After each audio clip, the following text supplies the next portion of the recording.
Therefore resolved, that this county do recommend it to all persons who have so highly offended by accepting said department,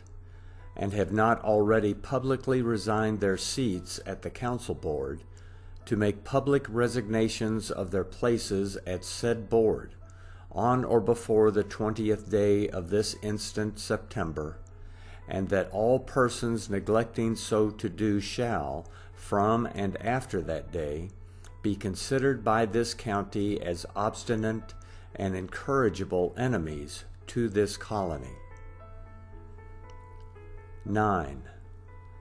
That the fortifications begun and now carrying on upon Boston Neck are justly alarming to this county, and give us reason to apprehend some hostile intention against that town,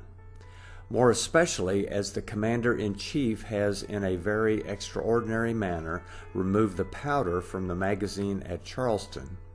and has also forbidden the keeper of the magazine at Boston to deliver out to the owners of the powder which they lodged in said magazine.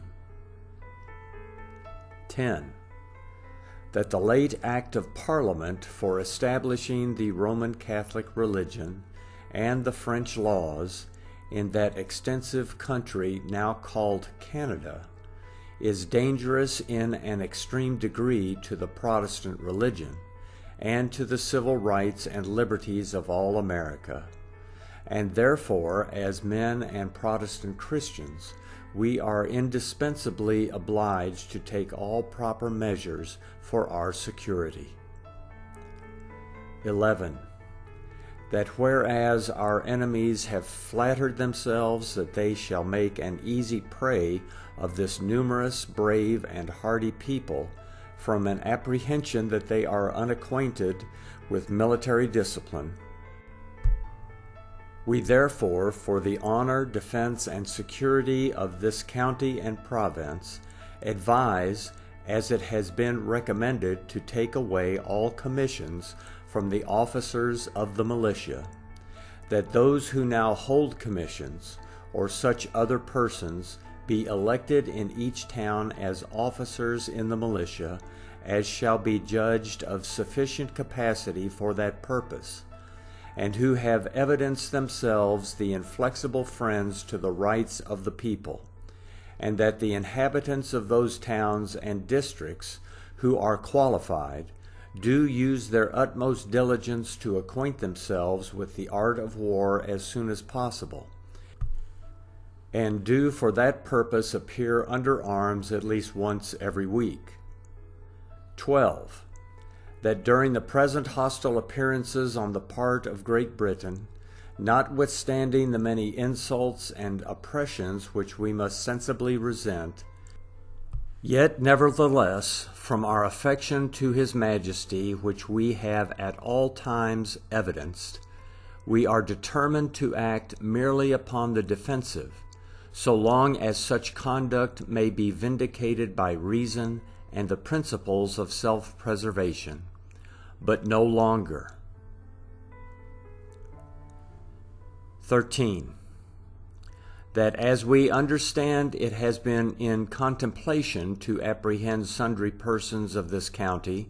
who have rendered themselves conspicuous in contending for the violated rights and liberties of their countrymen, we do recommend that should such an audacious measure be put in practice, to seize and keep in safe custody every servant of the present tyrannical and unconstitutional government throughout the county and province, until the person so apprehended be liberated from the hands of our adversaries, and restored safe and uninjured to their respective friends and families. 14. That until our rights are fully restored to us, we will, to the utmost of our power, and recommend the same to the other counties, withhold all commercial intercourse with Great Britain, Ireland, and the West Indies, and abstain from the consumption of British merchandise and manufactures, and especially of East India teas and piece goods, with such additions, alterations, and exceptions only as the Grand Congress of the Colonies may agree to. 15.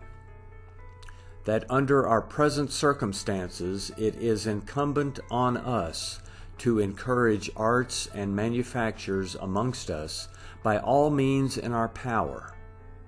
and that Joseph Palmer, Esquire, of Braintree, Mr. Ebenezer Dorr of Roxbury, Mr. James Boys and Mr. Edward Preston of Milton, and Mr. Nathaniel Guild of Walpole,